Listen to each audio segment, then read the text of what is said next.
हल्दी घाटी में समर लड़ो वो चेतक रो असवार कठे ओ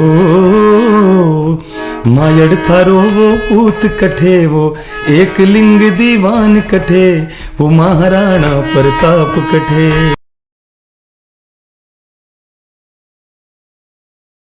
नमस्कार, आप सुन रहे हैं रेडियो V190.8 FM और आज हमारे साथ है श्री महेंद्र सिंह राठौड़ जो मुल्क के मायनाज फनकार हैं और हमारी लोक संस्कृति, हमारी सनातन संस्कृति, हमारी हिंदू संस्कृति, हमारी मारवाड़ी संस्कृति को पुष्पित, पोषित और पल्लवित करने का जो श्रेय है इन जैसे कलाकारों को जाता है। तो सबसे पहले तो महेंद्र सिंह जी, आपका हमारे इस स्टूडियो में स्वागत। राम राम सा कमागणी।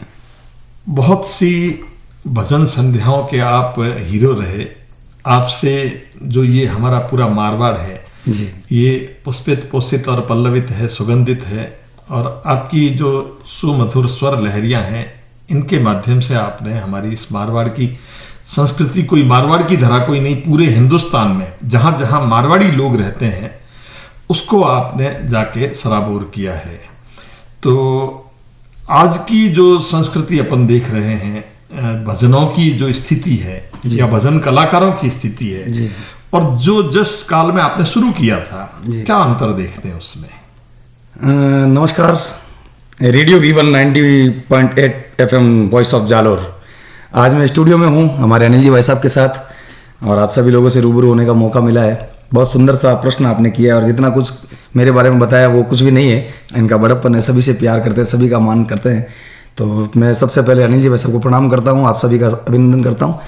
आपने प्रश्न किया कि पहले के दौर में और इसके दौर में क्या अंतर पाते, क्या अंतर आ गया? हाँ, जब हमारा था उस समय सर बहुत स्ट्रगल का टाइम होता था, बहुत सारी मुश्किलों का सामना करना पड़ता था, ना इतने हाई फाई साउंड सिस्टम्स होते थे। और हम जब मैंने शुरुआत किया था तो छोटा सा टैप रिकॉर्डर होता था जी, और हम लोग उसके कैसेट को जाके भजन मोइनुद्दीन जी के, प्रकाश जी के, रामनिवाजी राव के भजनों को हम भरवा के लेके आते थे। ए साइड के अंदर 7 भजन, बी साइड के अंदर 7 भजन, फिर उसको रिवर्स करके उसको सुनते थे, एक एक भजन को पेपर वर्क करके उसको लिखते थे। कोई शब्द समझ में नहीं आता था, अब उस समय मोबाइल भी नहीं होते थे। हाँ, कैसे पूछें, क्या तो गुरु से बात कैसे करें? तो उसके लिए एक शब्द के लिए मुझे जोधपुर जाना पड़ता था और मंचला जी को जाके पूछते थे, सर आपने ये दिन माता दिन धरती तन कभी नहीं देखी फिरती, इसमें ये आपने कौन सा ये शब्द क्या गाया? क्या है? तो वहाँ ऐसे ऐसे करके एक भजन। और आजकल तो बस जहां ना पहुंचे रवि वहां पहुंचे कवि, और जहां ना पहुंचे कवि वहां पहुंचे अनुभवी, और जहां ना पहुंचे अनुभवी वहां पहुंचे गूगल।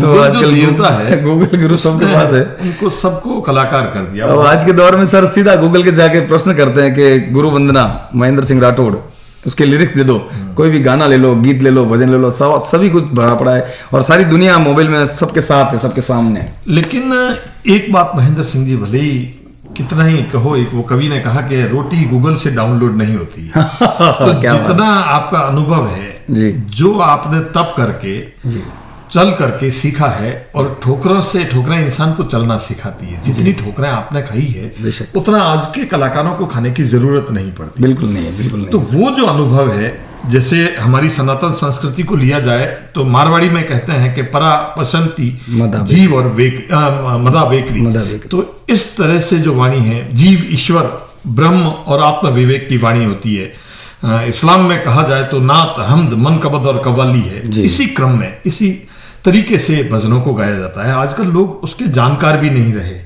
आजकल जो भजन संध्याएं हैं वो एक प्रदर्शन का भाव बन गई। सर एक्चुअली लड़कियां लाना शुरू कर दिया, ठुमके लगाना शुरू कर दिया। इसके बारे में क्या कहें? ये आवश्यकता आविष्कार की जननी है जी। जो गुरुमुखी बुजुर्ग हमारे जो साधु संतों ने जो डाले बनाई, अभी आपने बताया परा पसंती मदा बेकरी, और उसी के प्रकार उसी के साथ में श्रृंगार रस को लेकर के गणपति वंदना, गुरु वंदना, उसके बाद में हेली आती है, फिर सौरठ आती है, फकीरी, लावणी, कुचामणी, ब्रैणी, कालंगड़ा, जोगिया, फिर प्रभाती, फिर उसके बाद में आरती का नंबर आता था सुबह 5 बजे। लेकिन अब ना तो वो सुनने वाले लोग रहे, वो श्रोता ही नहीं रहे। तो श्रोता नहीं रहे तो गायक क्या तैयारी करेगा? अब वहाँ बस जैसे तैसे भी जाते हैं हम लोग, बड़े बड़े मेले होते हैं, और वहाँ नाचने वाले भी होने चाहिए, गाने वाले भी होने चाहिए, इंस्ट्रूमेंट भी दुनिया भर के लगते हैं, तो वो मेले का माहौल रहता है। और जब कोई मांगेगा ही नहीं तो गायक तैयारी क्यों करेगा? और हमारे जमाने में सर वो टोकते थे जी, क्या भैया इसको बंद कर दो, बालाजी आपने गा लिया, भैरू जी आपने गा लिया, अब कुछ समय सारणी के हिसाब से गाओ। तो हमें पता नहीं चलता था, हम गुरु लोगों के पास जाके बैठते थे कि सर ये समय सारणी क्या होती है, वो हमें फिर वो सारी डाले हम समझाते थे। आजकल के बच्चों को ना तो वो ज्ञान है ना विवेक है, बस वो अपने दौर के हिसाब से वो किए जा रहे हैं जितना उनसे बन पड़ रहा है। तो आपकी जो मन पसंद की जो शुरुआत आप करते हैं जी, वो गणपति वंदना से करते हैं जी। क्या गणपति वंदना आप सुनाना चाहेंगे हमको? मेरी जो है पसंदीदा वो मैं जी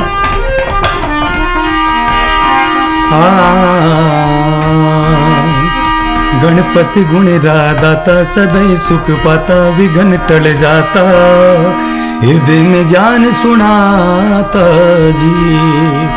हो गुरु खोलो हृदय ताड़ा, गुरु खोलो हृदय ताड़ा, हो गुरु मेटो मन राधो काओ गणपति दाता, गुरु मेटो जी मन राधो काओ गणपति दाता, गुरु दाता हो जी।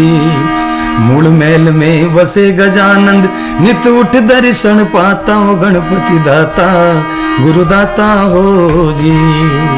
इस प्रकार से बहुत सुंदर ये तो आपने गणपति वंदना गाई जी। और इसी प्रकार से किस प्रकार से भजन को भजन के घर में गाने वाले कलाकार बहुत कम रहे, लेकिन फिर भी जो जितने बड़ी यूट्यूब के कलाकार कितने ही पैदा हो जाए, लेकिन आपका अपना जो महत्व है, पुराने कलाकारों का जो महत्व है जी, वो कम नहीं होता। प्रासंगिक विषय के हिसाब से अगर गाया जाए, गायन किया जाए, मेरे जितने भी युवा साथी जो नए उदयमान भजन गायक हैं उनसे मैं रूबरू भी उनसे कई बार निवेदन करता हूँ और मंच पर भी ये बात कहता हूँ उन लोगों को कि आप जैसा भी गाएं, जैसा विषय है, जिस प्रसंग में आप जिस जगह पर बैठ करके, हाँ, तो उसके अकॉर्डिंग आपको गाना चाहिए, तो वो ज्यादा कहीं ना कहीं श्रोताओं पे असर करती है। बिल्कुल बिल्कुल। उपावस आवत देख कर कोयल साधी मौन, बिल्कुल अब दादुर वक्ता भाई हमको पूछत कौन, हमको ऐसी तो बात नहीं है आज भी। बहुत लाखों लाखों रुपए, बहुत ज्यादा पैसा लेते हो आप, क्या करते हो? नहीं सर, मैं तो बहुत रिजनेबल और मैं बहुत गरीब परिवार से बिलोंग करता हूँ सर। मैंने बचपन में बहुत मजदूरी करी है। नहीं, हर आदमी गरीब है, अमीर तो एक वो परमात्मा है, उसके अलावा कहीं अमीर मेहनत देखा नहीं। लेकिन सर मैं तो फैक्ट्री में मजदूरी करता था किसी जमाने में जी। सुबह सवेरे 8 बजे जाता था फैक्ट्री और शाम को 8 बजे आता था, तो 12 घंटे की ड्यूटी की मुझे 13 रुपए मिलते थे। तो मैंने वो समय भी जिया है। और उसके बाद में हम लोग, मेरे घर के पास में एक छोटी सी सत्संग थी, तो मेरे पापा जो थे वो बहुत बड़े आर्टिस्ट थे जी, सिंगर भी थे, वो डांसर भी थे, एक्टर भी थे, अनाउंसर भी थे। अमीन सयानी जी बोलते थे आकाशवाणी में, हाँ, लीजिए भाई और बहनों, तो उस अंदाज में वो भी मिमिक्री वगैरह आर्टिस्ट करते थे। और खोड़ के एक बहुत पुराना मंडल चलता था, हाँ, मरुधर लोक कला मंडल था, बिल्कुल आपने नाम सुना होगा, मिस्ट्री लाल जी खोड़, तो उनके ग्रुप में मेरे पापा थे। और एक मारवाड़ी फिल्मों के डायरेक्टर हुए जिनका नाम सीपी पारिक साहब, हाँ बिल्कुल, उनके साथ में मेरे पापा काम करते थे। तो विरासत में मुझे आशीर्वाद मिला ही था।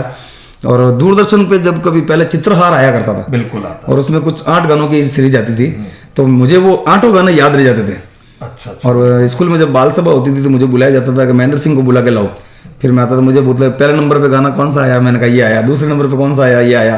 तो मैं 8 गाने लिरिक्स उनको गा के सुनाता था। तो इससे मुझे लोगों ने हौसला अफजाई की, बोले तो अच्छा गाता है, गाया कर। फिर एक छोटी सत्संग थी हमारे घर के पास, तो वहाँ गाया, एक भजन मैंने चुपके से गाया, फिर 2 गाया, फिर 3 गाया, लोगों ने तारीफ करी, हौसला बढ़ाया।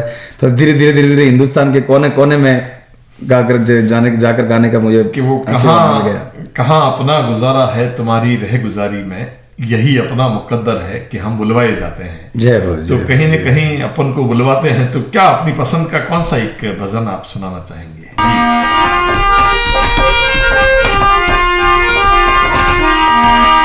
मैं तो अर्ज करूं गुरु साथा ने, चरना में राख ली जो माने, हेलो प्रकृति सुनो चाहे छाने, हेलो प्रकृति सुनो चाहे छाने, मारी लाज शर्म सब ताने, मैं तो अर्ज करूं गुरु साथा ने, चरना में राख जो माने।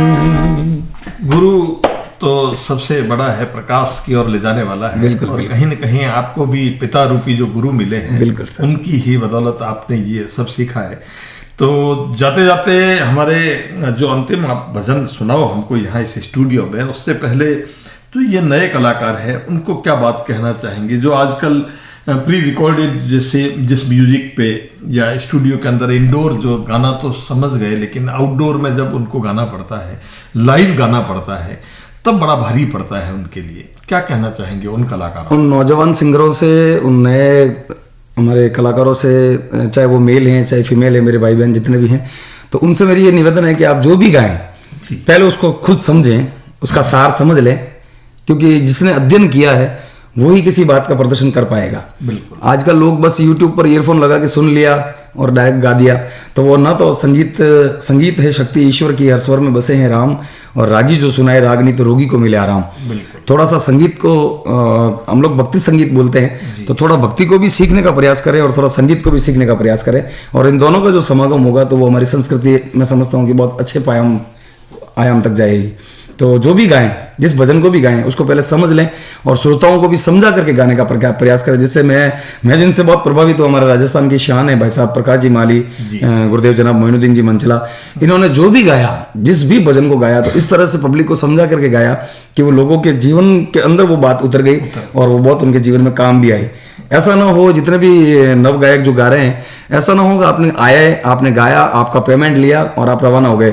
इसको सिर्फ प्रोफेशन तक आप सीमित ना रखें, कहीं ना कहीं सेवा का भाव ये कि आपके गायन से लोगों ने क्या पाया, तो ये कहीं ना कहीं जाकर के आपकी भक्ति और आपका गायन जो है वो सार्थक होगा।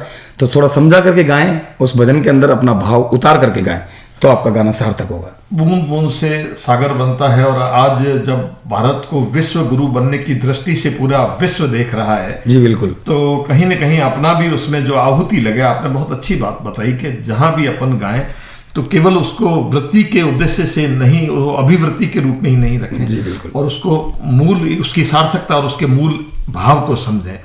बहुत सुंदर। हमारे साथ हैं श्री महेंद्र सिंह जी राठौड़, जो ख्यातनाम गायक हैं, और जैसा मैंने आपको बताया, मारवाड़ी संस्कृति के जो मारवाड़ी गाने वाले पूरे विश्व में बहुत कम लोग हैं। बहुत अच्छी और बहुत गहरी बात कह रहा हूं, क्योंकि विश्व में मारवाड़ी गाने वाले केवल मारवाड़ में हैं, और बहुत चंद लोग हैं जो टिप्स पे हैं, उनमें से आप भी एक हैं। तो हमसे विदा लेने से पहले आप कौन सा भजन हमको सुनाना चाहेंगे? हमारे राजस्थान की शान जी।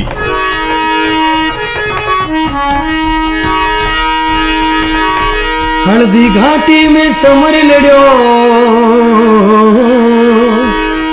हल्दी घाटी में समर लड़ो, वो चेतक रो असवार कठे, ओ